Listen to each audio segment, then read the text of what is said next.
우울하거나 불안할 때 어떻게 그 감정에서 벗어날 수 있냐는 팬의 질문에 가수 아이유는 이렇게 대답했습니다. 이 불안한 기분은 절대 영원하지 않고 5분 안에 내가 바꿀 수 있어요.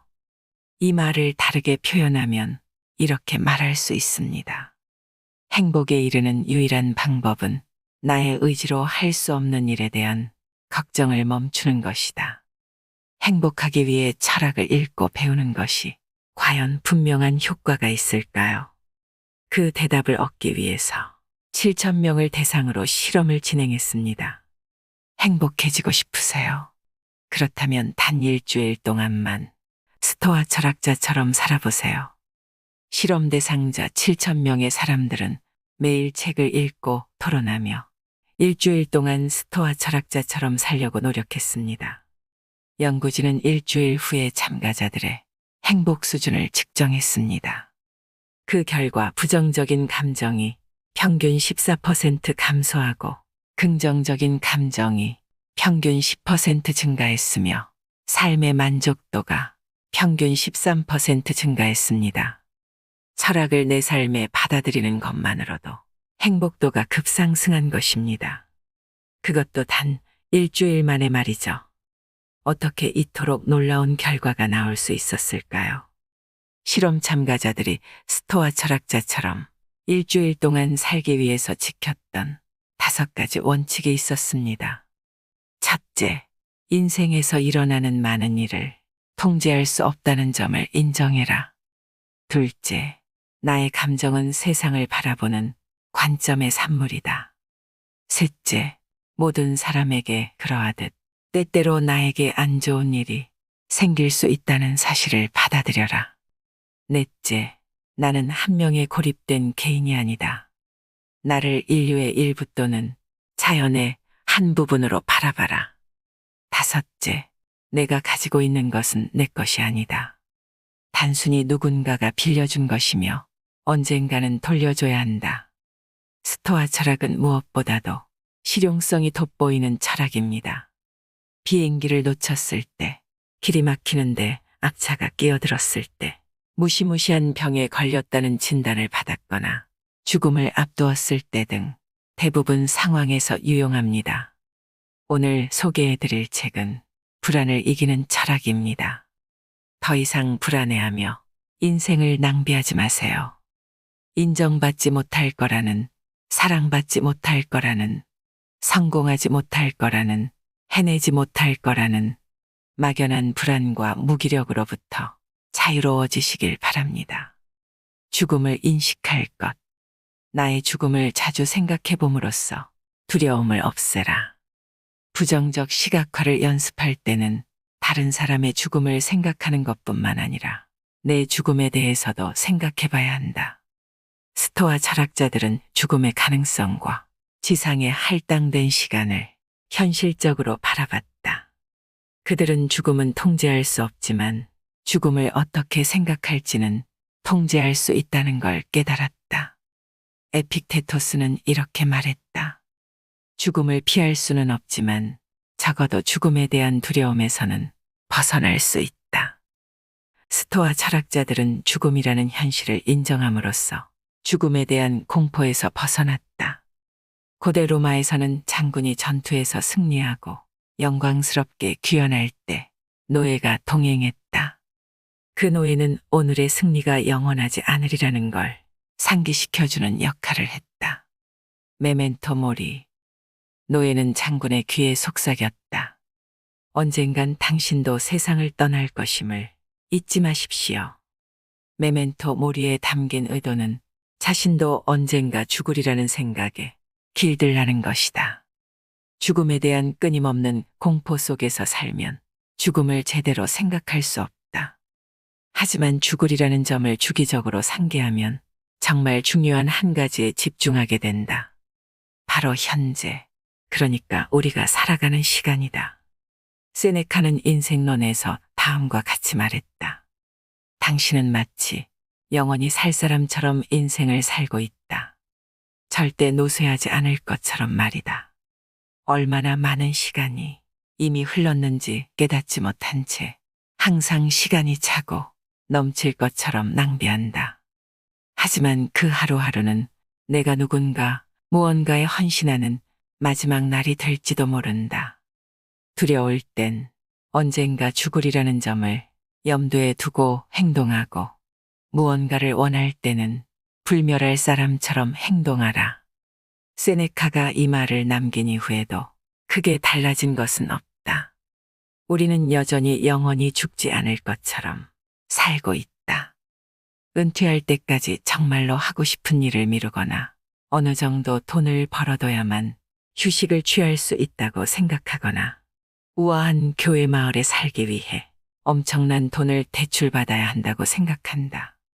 이런 생각들이 발목을 잡기에 일을 더 열심히 하게 된다. 진짜 다니기 싫은 직장인데도 30년 이상 성실히 출근한다. 고대도 지금과 똑같았다. 자기 인생을 사는 걸 시작하지 않은 사람들이 많다. 일하느라고, 돈을 버느라고 너무 바쁘다. 언젠가는 일을 멈추고 제대로 쉬면서 호사를 누리겠다고 약속한다. 세네카는 다음과 같은 말로 직구를 날렸다. 당신은 많은 사람에게 이런 말을 들을 것이다. 50살이 되면 은퇴하고 여가를 즐기겠어. 60살이 되면 공직을 내려놓을 거야. 그런데 더 산다는 보장이 있는가?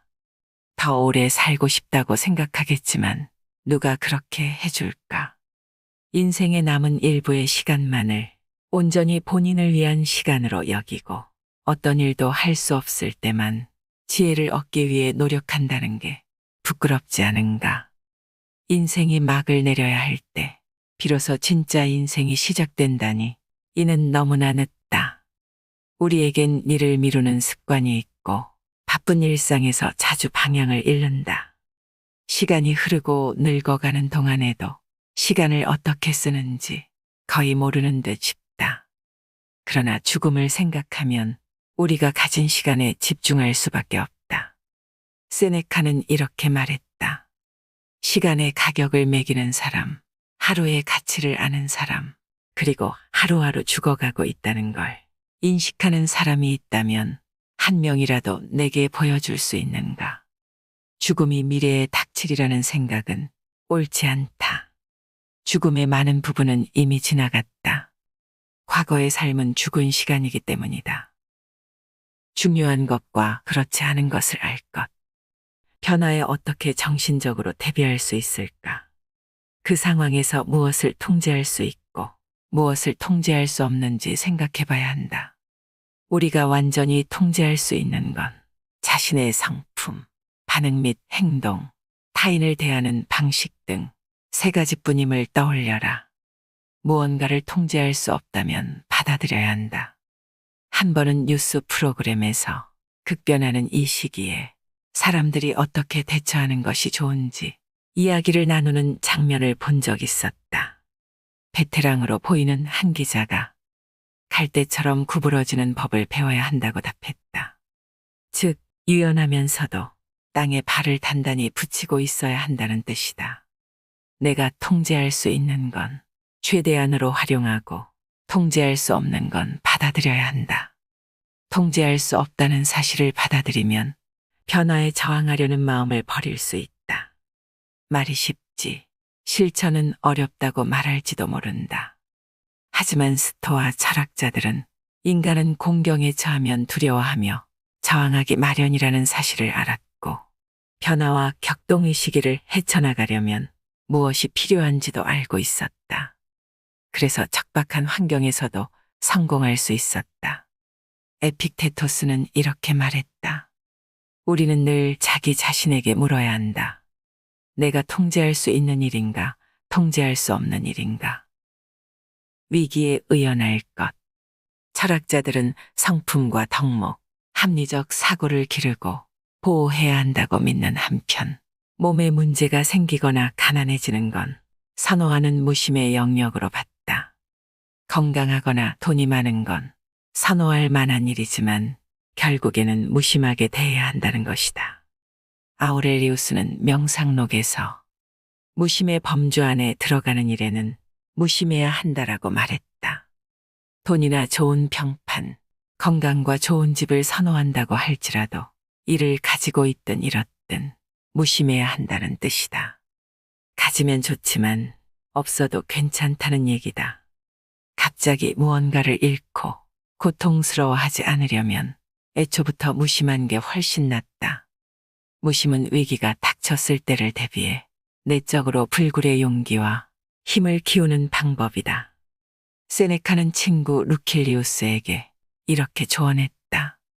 값싼 음식을 먹고 조잡하게 만든 옷을 입으며 며칠을 지낸 후 자신에게 이렇게 말해보게. 이런 게 내가 두려워하던 환경인가? 더 스트레스 받을 때를 대비하여 영혼을 미리 담금질해 놓으면 걱정하는 일에 대한 면역이 생긴다네.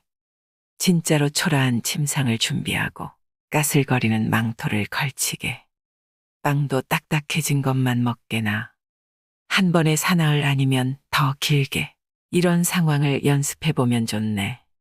단순한 취미가 아니라 나를 시험한다고 생각하게. 친애하는 루킬리우스. 이런 연습을 한다면 약간의 음식으로도 배가 차는 기쁨을 누리게 되리라고 보장하네. 조그만 어려움에 자신을 길들이면 진짜 문제가 닥쳤을 때 다음과 같은 이점이 있다. 어려운 일을 겪어본 적이 있다. 어려운 상황을 어떻게 해결할지 안다. 어려운 일이 닥쳤다고 해서 세상이 끝나는 건 아니며 정말 중요한 건 나의 성품이라는 것을 알게 된다. 단단한 마음을 가질 것. 우리가 하는 말과 행동, 대부분은 꼭 필요한 게 아니다. 그런 말이나 행동을 하지 않는다면 사용할 수 있는 시간이 많아지고 마음도 평온해질 것이다. 매 순간 자신에게 물어보라. 이 말과 행동을 지금 꼭 해야 하는가? 평온을 유지하려면 어떻게 해야 할까? 스토아 철학의 여러 측면이 보여주듯 마음의 평온을 가져다주는 마법 같은 특효약은 존재하지 않는다. 내면을 더 잘 인식하고 쾌락이나 짜릿함, 흥분보다 마음의 평온을 우선시하는 방법밖에 없다. 내면을 들여다보고 평온을 우선시하려면 엄청나게 노력해야 한다. 나는 하루에 2번 20분씩 명상하면서 긴장을 푼다. 그 덕에 가슴에 답답한 통증 등 스트레스를 받을 때 몸에 느껴지는 감각을 인지하게 됐으며 잠도 깊이 잤다. 잠을 잘 때 이를 덜 갈게 됐고 극도로 행복해하는 일을 그만뒀다. 평온함을 추구한다는 것은 다른 사람의 의견에 지나치게 마음을 여는 것을 경계한다는 뜻이기도 하다. 과도한 칭찬을 들으면 내가 더 중요한 사람인 것처럼 느껴지고 지나친 비난을 들으면 화가 난다. 모두 균형과 평온함을 무너뜨리는 일들이다. 아이러니한 사실은 잠잠하고 평온한 상태를 유지하려면 어느 정도 노력이 필요하다는 것이다. 백조가 수면 아래에서는 발을 열심히 첨벙거리는 것처럼 말이다. 시간이 지나면서 나는 마음의 평온 역시 노력으로 얻을 수 있다는 걸 알게 됐다. 결정적으로 인생이 더 수월해졌다. 아우렐리우스는 명상록에 이렇게 썼다. 다른 사람이 무슨 말을 하는지, 어떻게 생각하고 행동하는지 더는 신경 쓰지 않고 내 말과 행동에만 신경 쓸 때 평온이 찾아온다. 실패에 대한 두려움이나 다른 사람들이 나를 어떻게 생각할지에 대한 두려움에서 벗어나면 몸과 마음이 이완되고 즐거워진다. 그냥 그 상황을 즐기게 된다. 평온함이 기본이 되는 마음 상태는 나의 반응뿐만 아니라 내가 다른 사람을 어떻게 대하는지에도 영향을 미친다. 덜 긴장하고 화를 덜 내며 삶을 느긋하게 받아들이게 되므로 남에게도 덜 반응하고 더 선한 성품을 보여줄 수 있다. 잘 살든 가난하든 아프든 건강하든 유명하든 유명하지 않든 불편함 속에서 살든 편의 시설이 다 갖춰진 집에서 살든 외부의 상황과 관계없이 아타락시아를 추구할 수 있어야 한다. 그런 도구는 내면에 있다. 타인을 위할 것, 남에게 베풀라. 주고자 하는 마음은 인간다움의 핵심이다. 그게 없다면 우리는 야생동물과 다를 바가 없다. 세네카는 선물을 주는 것이 우리에게 자연의 선물을 많이 내려준 신들을 모방하는 방법이라고 봤다. 또 선물을 받는 가장 이상적인 태도는 고마워하는 것이라고 했다. 이런 방식으로 주고받으면 성품과 덕목을 기를 수 있다. 나아가 스토아 철학의 원칙에 따르면 선물을 주는 사람은 그 대가로 아무것도 기대해서는 안 된다. 그러므로 익명으로 선물하는 게 이상적이다. 보상이 있으리라고 예상하고 무언가를 주거나 어떤 일에 대한 대가로 선물을 주는 건 스토아 철학의 본질에 어긋난다. 우리는 다른 사람의 행동이나 반응을 통제할 수 없다. 따라서 선물을 줄 때 상대방이 감사 인사를 하거나 감사하는 행동을 하리라고 기대해서는 안 된다. 그렇다면 주는 방식은 어때야 할까? 세네카는 이렇게 답했다. 받을 때와 같은 방식으로 주어야 한다. 쾌활하게, 빨리, 주저없이 주어야 한다. 손에 붙잡고 있어서 얻는 이득은 전혀 영광스럽지 않다. 전곡을 찌르는 메시지다. 스토아 철학에 따르면 성품은 내가 통제할 수 있다. 인생은 가혹하고 예측하기 어려우므로 우리는 최선을 다해 성품을 빚고 유지해 나가야 한다. 스토아 철학자들에게 선한 성품이란 용기와 절제, 지혜 그리고 정의라는 네 가지 덕목을 기르는 것이었다. 그래서 선한 사람이 되는 것이 스토아 철학 여정의 목표에 포함됐다. 하지만 타인이 선한 사람이 되도록 그를 바꾸려는 생각은 버려야 한다. 아우렐리우스는 다음을 자신에게 상기시키며 성품이 좋지 않은 사람을 인내하는 법을 배웠다.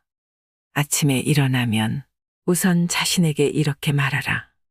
오늘 나는 다른 사람의 일에 참견하기를 좋아하는 사람, 은혜를 모르는 사람, 오만한 사람, 교활한 사람, 잘 속이는 사람, 시기심이 많은 사람, 이기적인 사람들을 만나게 될 것이다. 이 사람들이 그렇게 행동하는 것은 선과 악을 구분할 수 없기 때문이다. 그러나 나는 선의 본질은 아름다운 것이고 악의 본질은 추한 것임을 알고 있으며 악을 행하는 사람들의 본성도 나의 본성과 같고 그들 역시 나의 형제라는 사실을 알고 있다. 그러므로 나는 그들 중 누구한테서도 해를 입을 수 없으며 누구도 나를 저열한 사람으로 만들 수 없다. 나는 나의 형제인 그들에게 화를 낼 수 없으며 또한 그들을 미워할 수도 없다. 우리는 두 손이나 두 발, 두 눈 또는 윗니와 아랫니처럼 서로 협력하도록 태어났기 때문이다. 서로 반목하고 등을 돌리는 건 자연의 섭리에 어긋나는 일이다. 에픽테토스는 아름다운 철제 등잔을 훔친 도둑을 예로 들었다. 등잔을 잃어버린 이유는 내가 도둑보다 경계심이 적었기 때문이다. 하지만 그는 등잔값을 치렀다. 도둑이라는 이름으로 불리게 됐으니 자신의 신의와 등잔을 맞바꾼 것이다. 에픽테토스가 등잔만 잃은 데 비해 도둑은 더 큰 걸 잃었다. 바로 자신의 성품을 훼손한 것이다. 섣부르게 판단하지 말 것. 판단은 행동 방식을 결정하기 때문에 무척 중요하다. 이성을 사용하면 감정의 흐름을 어느 정도 통제할 수 있다. 우리는 하루에 6만 가지 이상의 생각을 하는데 훌륭한 것도 있지만 그중 대부분은 쓸모가 없다. 그러므로 행동하기 전에 이성을 사용하여 생각을 분류해야 한다. 우리는 종종 다가오는 상사와의 회의처럼 부담이 되고 걱정스러운 일을 계속 생각하지만 그런다고 해서 실제 회의의 방향을 바꿀 수 있는 건 아니다. 준비만이 그 방향을 바꿀 수 있다. 어떤 일을 머릿속에서 떨쳐내지 못하고 집착하면 우리의 생각은 정크푸드처럼 되어버린다. 몸에 좋지 않고 영양이 부족하며 이를 완수하는 데 필요한 에너지를 공급하지 못하는 게 정크푸드 아닌가. 되도록 정크푸드를 줄이는 게 좋은 것처럼 쓸모없는 생각은 최대한 줄이는 게 좋다. 에픽테토스는 다음과 같은 명언을 남겼다. 당신에게 어떤 일이 일어났느냐는 중요하지 않다. 진정으로 중요한 건 그 일에 어떻게 반응하느냐다. 스토아 철학자들은 이성적인 사고 능력을 아주 중요하게 생각했다. 인간은 이성적으로 사고하는 능력을 타고나며 그 능력을 사용하면 너무 들뜨거나 잘못된 감정 상태에서 벗어날 수 있다. 어떤 기준으로 판단해야 하는가? 주관적인 판단을 넘어 사물의 진리를 바라보려는 자세는 현실을 살아가는데 꼭 필요하다. 아우렐리우스는 이렇게 말했다. 우리가 듣는 모든 말은 사실이 아니라 의견이다. 우리가 보는 모든 것은 관점이지 진실이 아니다. 깨어나라. 환상을 현실로, 꿈을 사실로 바꿀 준비가 됐다면 내가 원하던 모든 걸 찾을 것이다. 마침내 삶이 의미 있고 인생이 아름다워질 것이다. 감정의 동요를 줄이는 법. 인간은 서로를 돕기 위해 태어났다. 분노는 서로를 망치는 길이다. 선을 행하면 낯선 사람까지도 돕지만 분노하면 내가 아끼는 친구들까지도 공격하게 된다. 서로 돕는다는 건 다른 사람을 위해 자신을 희생할 준비가 돼 있음을 의미하고, 분노한다는 건 다른 사람까지 위험에 빠뜨린다는 걸 의미한다. 누군가가 나를 화나게 하면 어떻게 해야 할까? 정말 간단하다. 세네카의 말을 빌리자면 이렇다. 우리는 악한 사람들 사이에서 살아가는 악한 사람들이다. 이 사실에 차분히 반응하는 유일한 방법은 서로를 너그럽게 대하기로 합의하는 것이다. 우리는 모두 무기를 내려놓고 서로를 너그럽게 대해야 하며 애초에 분노해서는 안 된다. 오늘날 우리가 살아가는 세계에서는 모든 일이 너무 빨리 부정적으로 전개되고 냉정함을 찾아보기가 어렵다. 이런 분노의 인큐베이터 속에서 살아가는 우리는 어느 때보다 느긋해야 한다. 화를 내지 않는 가장 좋은 방법은 화를 내게 하는 미끼에 낚이지 않음으로써 애초에 화를 저지하는 것이다. 일단 분노에 휩싸이면 건강한 마음 상태로 되돌아가기가 어렵다. 마음이 불타올라도 된다고 허락하고 자유의지에 화를 낼 권한을 주면 이성이 힘을 발휘하지 못하게 된다. 그러고 나면 내가 허용하는 정도가 아니라 자기 멋대로 원하는 만큼 화를 내게 된다. 반복해서 말하지만 적은 반드시 마주해야 하며 국경선 가장 바깥쪽에서 퇴치해야 한다. 적들이 성문을 뚫고 도시에 진입하면 포로들이 기세등등해질 것이기 때문이다. 세네카는 너무 예민하거나 응석바지로 자랐거나 과잉보호를 받은 사람은 빠르게 화가 날 수 있다고 생각했다.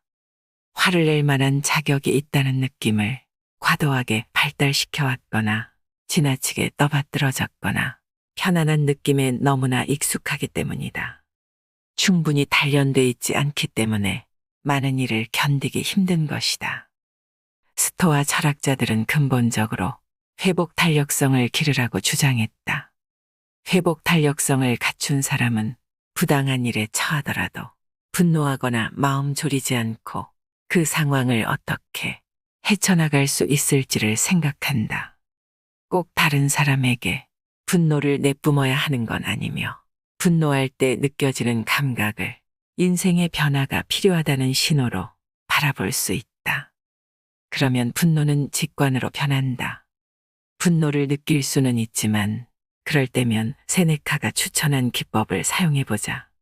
반응하지 않고 기다리는 것이다. 처음에 받은 강력한 느낌을 이성적인 마음에 차분한 햇빛 아래 비춰보면 왜 불만족스럽고 좌절하는지, 어떤 변화가 필요한지에 대한 단서를 발견할 수 있다. 내가 의롭다는 생각은 위험하다. 분노에는 의로움이라는 요소가 담겨 있다. 그리고 이것이 분노라는 감정에 불을 붙이기 쉽다. 내가 의롭다고 생각하면 다른 사람에게 내가 맞고 너는 틀렸다는 사실을 증명하는 게 중요해지기 때문이다. 다른 사람이 틀렸다는 사실이 분노를 정당화하는 이유가 될 수는 있겠지만 상대방 역시 자기가 맞고 당신이 틀렸다고 생각할 것이다. 각자의 관점에서 바라보면 행동을 정당화할 이유는 언제나 존재한다. 정말 나쁜 사람일지라도 자기 자신을 나쁜 사람이라고 생각하진 않는다.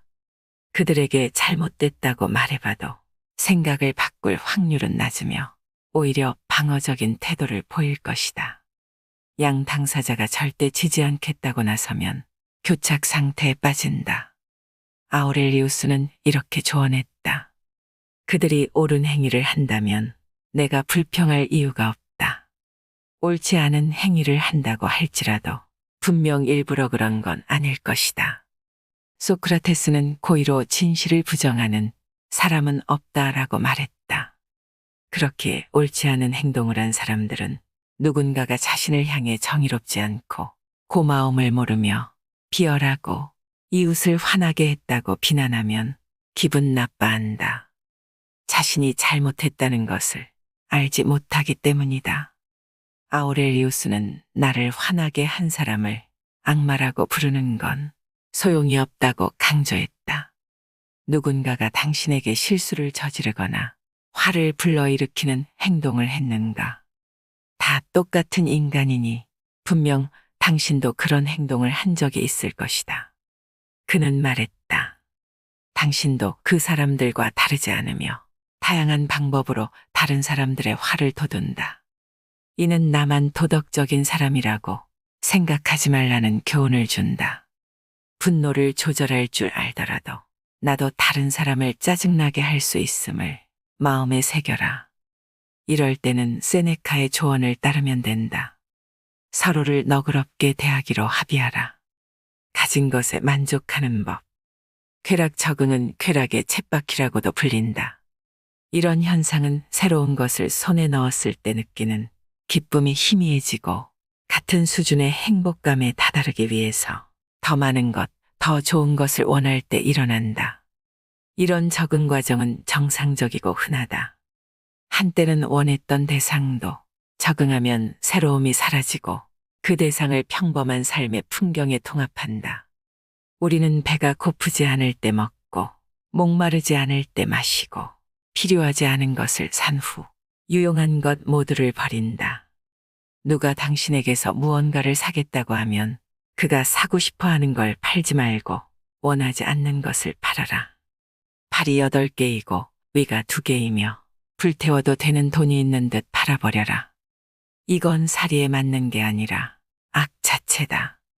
쾌락 적응의 사이클을 깨기 위해 스토아 철학자들은 부정적 시각화를 했다. 부정적 시각화의 목표는 한때 너무나 욕망했던 것들을 나중에 잃을 수도 있다고 생각하면서 두려워하는 것이 아니다. 부정적 시각화의 진정한 목표는 우리가 가진 모든 것이 빌린 것이며 언제든지 잃어버릴 수 있다는 사실을 머릿속에 주입하는 것이다. 이 연습의 근본을 이루는 건 감사합니다. 가진 것에 관한 떨림이 사라지고 새로운 것을 갈망할 때 부정적 시각화가 상황의 진실을 드러낼 것이다. 우리가 가진 것은 한때 간절히 원하던 것이었기에 이에 감사해야 한다. 세네카는 가난한 사람은 너무 적은 것을 가진 사람이 아니라 더 많이 갈망하는 사람이다라고 말했다. 삶이 버거울 때 비교하지 않는다라는 규칙은 일상에만 유용한 게 아니다. 나보다 더 좋은 차를 몰거나 잘 나가는 회사에 다니거나 말을 더 잘 듣는 자식을 둔 사람과 비교할 때만 유용한 게 아니라 삶이 갑자기 절망의 나락으로 떨어질 때도 쓸모가 있다.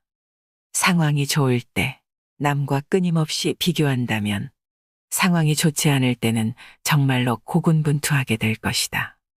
암에 걸렸거나 몸이 축나는 치료를 장기간 받고 있거나 가까스로 병에서 회복되는 중이라면 건강한 사람과 나를 비교하는 건 고문이다.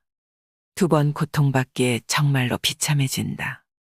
실제 병으로 고통받는 동시에 다른 사람과 비교할 때 내가 못났다고 느껴지기에 더 고통스럽다. 나는 질병 자체를 통제할 수 없다. 신체는 부분적으로만 통제할 수 있기 때문이다. 하지만 계속해서 다른 사람과 비교함으로써 자신을 비참하게 하는 것은 내가 통제할 수 있는 영역 내의 일이다. 비교하지 말라라는 말은 지금까지의 습관을 거스르라는 조언이다. 모든 사람은 별 생각 없이 자신과 남을 비교한다. 비교는 질투, 시기, 우월감 또는 열등감으로 이어져 심리적인 고통을 초래할 수 있다. 스토아 철학에는 비교에 관한 해결책이 있다.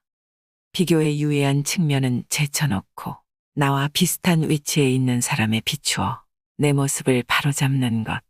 한마디로 롤모델을 두는 것이다. 롤모델을 가지면 내가 되고 싶은 모습과 내가 이룰 수 있는 것의 기준선이 마련되므로 발전을 추구할 수 있다. 불안을 이기는 법. 에픽테토스는 위기가 나의 진짜 정체를 드러낸다고 봤다. 상황이 사람의 품성을 빚는 건 아니다. 상황은 그가 어떤 사람인지를 드러낼 뿐이다. 사람이나 물건, 부등, 무언가를 잃을까봐 불안하다면 이런 것들을 소유하는 건 통제 범위 밖의 문제임을 기억하라. 이 중 몇 가지는 선호될지라도 소유 여부에는 무심해져야 한다. 앞서 잠깐 언급했듯이 에픽테토스는 아름다운 등잔을 훔쳐간 도둑을 예로 들었다. 사당 옆에 철제 등잔이 놓여 있었다. 나는 창문 밖에서 나는 소리를 듣고 아래층으로 뛰어내려갔고 등잔을 도둑 맞은 걸 알게 됐다. 곰곰이 생각해보니 비합리적인 이유로 이 등잔을 훔친 건 아닐 것 같았다. 내일 그 자리에는 값싼 토기 등잔이 놓일 것이다. 사실 사람은 가진 것만 잃을 수 있는 법이다. 불안감에 휩싸일 때면 아우렐리우스의 가르침을 떠올리자. 상상에 압도당하지 말고 내가 할 수 있고 해야 하는 일을 하라. 스토아 철학자들은 한 번에 한 걸음씩 나아가고 현재에 집중하라고 말했다. 이는 과거의 몽상에 잠기거나 미래의 환상을 품거나 두려워하면서 혼란스러워하지 말고 지금 내 앞에 있는 일만 다뤄야 함을 의미한다. 지금 이 순간을 소중히 여기라. 이 순간의 특별함에 몰입해보라. 이 사람 저 사람의 말에 답하고 도전해보며 행동해보라. 더는 회피해서는 안 된다. 쓸데없는 고민을 하지 말라. 지금 내 위치에서 온전히 살아가려면 진정한 의미에서 인생을 살아야 한다.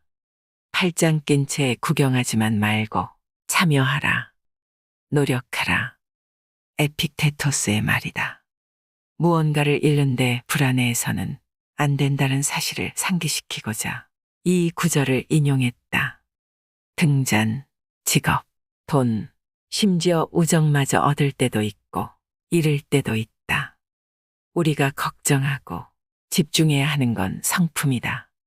그리고 성품을 함양하는 건 전적으로 우리가 통제할 수 있는 범위 내에 있기에 불안해할 필요가 없다. 애도하는 법. 사랑하는 사람들이 죽기 전에 슬퍼하려면 그들이 세상을 떠나기 전에 죽음을 시각화해 봐야 한다. 장례식을 상상하고 머릿속으로 추도사를 건네는 연습을 해보라. 추도사를 건네는 걸 머릿속으로 상상함으로써 또는 일기장에 메모함으로써 내가 애도하는 사람의 위대하고 긍정적인 특성을 기억하게 될 것이다. 그 사람을 살아있을 때 만날 수 있다는 게 얼마나 설레고 멋진 일인가. 그 사람의 독특함과 그와의 관계에 다시금 감사함을 느끼게 될 것이다. 사랑하는 사람들이 살아있는 동안 그들의 죽음을 애도하면 내가 감사할 수 있을 때 그들의 존재에 감사를 표할 수 있다. 하고 싶은 말이 있다면 마음속에 묵혀두지 말고 전해야 한다. 친구나 가족 관계에 소홀하지 말고 그들과의 시간을 적절하게 즐겨라. 친구나 자녀와 시간을 보내면서 스마트폰에 정신이 팔려 있으면 안 된다. 에픽테토스는 친구들이 세상을 떠나서뿐만이 아니라 친구들과 다퉈서 또는 상황이 변해서 우정을 잃을 수도 있다고 말했다.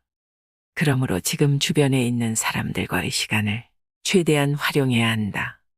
또 우리에게 주어진 삶에 감사해야 한다. 친구들이 갑자기 죽거나 나이가 들기도 전에 세상을 떠날 수 있는 것처럼 나도 언제든 죽을 수 있다. 우리가 즐기는 모든 것에는 끝이 있음을 예상해야 한다. 아주 먼 훗날까지 기다렸다가 세상과 세상에 있는 모든 것을 즐기고 싶진 않을 것이다. 우리는 수많은 장례식에 다녀오고서도 실제로는 죽음을 생각하지 않는다. 얼마나 많은 사람이 제명을 다하지 못하고 죽었는가. 우리는 아들이 성년이 되고 군에 입대하고 아버지의 재산을 물려받는 일만을 생각한다. 얼마나 많은 부자가 바로 우리 눈앞에서 빈곤으로 추락했는지 생각해보라. 우리의 재물도 그들과 같은 위험에 노출됐다고 생각해 본 적이 있는가? 그런 생각을 해본 적이 없기에 불행이 닥치면 충격을 받고 무너지는 것이다. 스토아 철학자들은 말한다. 죽음은 좋지도 나쁘지도 않다. 죽음 자체로는 좋은 일도 나쁜 일도 될 수 없다. 죽음은 가치 중립적이고 결국 좋은 것도 나쁜 것도 아니기에 행운도 불운도 가져다 주지 않는다. 좋은 일이든 나쁜 일이든 각자의 의미로 공을 들여야 하기 때문이다. 에피쿠로스의 가르침이 메아리치는 듯하다. 죽음은 걱정거리가 되지 않는다. 내가 존재하는 한 죽음은 존재하지 않기 때문이다. 그리고 죽음이 닥치면 나는 더는 존재하지 않는다. 잘 죽는 법. 세네카는 루킬리우스에게 보내는 편지에서 죽음에 대한 두려움을 극복하는 방법을 알려줬다. 바로 누군가가 죽는 장면을 리허설하는 것이다. 그는 이렇게 말했다. 만족스럽게 삶을 마무리하는 모습을 상상하며 죽는 예행 연습을 해보게. 많은 이는 삶을 놓아주려고 하지 않고 삶에 집착하네. 급류에 휩쓸려 내려가는 순간에도 가시덤불이나 뾰족한 바위를 붙잡고 매달리는 거지. 대부분 사람은 죽음에 대한 두려움과 삶의 고단함 사이를 왔다 갔다 하면서 살아간다네. 그들은 살고 싶어 하는 마음이 없지만 어떻게 죽어야 할지도 모르네. 그러니 죽음에 대한 모든 걱정을 떨쳐버리면 삶이 즐거워질 수 있다네. 언젠가는 죽으리라는 걸 깨닫고 죽음에 대한 걱정을 내려놓는다면 더 여유로운 삶을 살 수 있을 뿐 아니라 더 편안하게 죽음을 맞이할 수 있을 것이다. 세네카의 말에는 우리는 어차피 언젠가 세상을 떠날 테지만 만족스럽게 떠날지 아닐지는 내가 선택할 수 있다는 본질이 담겨 있다. 휴가를 보낸 후 호텔에서 체크아웃하는 것처럼 말이다. 죽음이 다가오는 시기와 방법은 우리가 통제할 수 없다. 하지만 죽음에 대한 두려움과 이에 대한 반응은 우리가 충분히 통제할 수 있다. 인생에서 한 바퀴를 돌면 제자리로 돌아온다. 인생이 무에서 시작됐듯이 우리는 죽으면 자연으로 돌아가고 우리의 몸은 진료 또는 물질이 되어 흙에 다시 흡수된다. 흙에서 나왔으니 흙으로 돌아가는 게 순리다. 에픽테토스는 죽음에 대해 다음과 같이 말했다. 나를 구성하는 부분은 변화하여 우주 일부로 줄어들고 다시 우주의 또 다른 일부로 변화할 것이다. 이 과정은 계속된다. 명랑하게 죽음을 받아들여라. 죽음은 한 생물을 구성하는 요소가 해체되는 것. 그 이상도 그 이하도 아니다. 개별적인 요소들이 계속해서 다른 요소로 변화한다는 사실에 가슴 아프지 않다면 왜 변화와 분리를 두려워하는가? 이는 자연스러운 것이며 자연은 악하지 않다. 죽음은 스토아 철학을 구성하는 중심 원리다. 스토아 철학자들은 언제나 죽음을 염두에 뒀다. 인생을 두 번 살 수 없다는 걸 알면 지금의 인생을 온전하게 살아갈 수 있기 때문이다. 결국 우리는 매일 죽어간다. 그리고 지금까지 살아온 모든 날은 이미 죽음의 소나기 안에 있다. 죽음이라는 과정은 평생 걸리지만 결국 목적지에 도달한다는 점에는 의심의 여지가 없다. 이 책을 아우렐리우스의 글로 마무리하고자 한다. 옳은 일을 하라. 나머지는 중요하지 않다. 춥든 따뜻하든 피곤하든 푹 쉬고 있든 멸시받든 존경받든 상관없다. 죽어가든 아니면 다른 과제를 처리하느라 바쁘든 옳은 일을 해야 한다. 죽는 것도 인생의 과제 중 하나이기 때문이다. 그리고 할 일을 하라. 내면을 들여다보라. 어떤 일이든 본질을 놓쳐서는 안 된다. 모든 것이 언젠가는 하나가 된다고 가정하면 오래지 않아 현존하는 모든 것이 변화하고 연기처럼 솟아오르거나 파편이 되어 흩어지리라는 걸 알 수 있다. 이는 신을 생각하며 하나의 이타적인 행위에서 또 다른 이타적인 행위로 옮겨가기 위해서다. 그곳에는 오직 즐거움과 고요함만이 있을 뿐이다. 처한 상황 때문에 부득이하게 흔들릴 때는 즉시 내면으로 돌아가 리듬을 잃지 않도록 주의하라. 계속해서 내면으로 돌아가면 조화를 더 잘 이해할 수 있을 것이다. 에픽테토스는 늘 자기 자신에게 내가 통제할 수 있는 일인가, 통제할 수 없는 일인가라고 물어야 한다고 말했습니다. 통제할 수 없는 인생의 일들을 모두 생각해 보세요.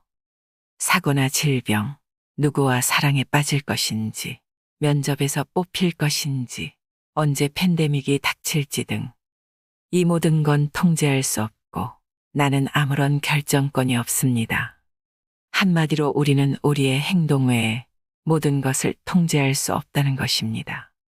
하지만 우리는 삶의 많은 부분이 나의 통제권 안에 있다고 생각합니다. 이렇게 생각하기 때문에 내가 원하는 대로 흘러가지 않았을 때 문제가 되고 화가 나며 불행해지지요. 특정 상황에서 통제할 수 있는 것과 통제할 수 없는 것을 구분해 보세요. 그것이 바로 불안에 갇힌 나를 구하는 단 하나의 방법이 될 것입니다. 이상으로 인생의 품격이었습니다. 하루하루 당신의 품격이 더 빛나길 바랍니다.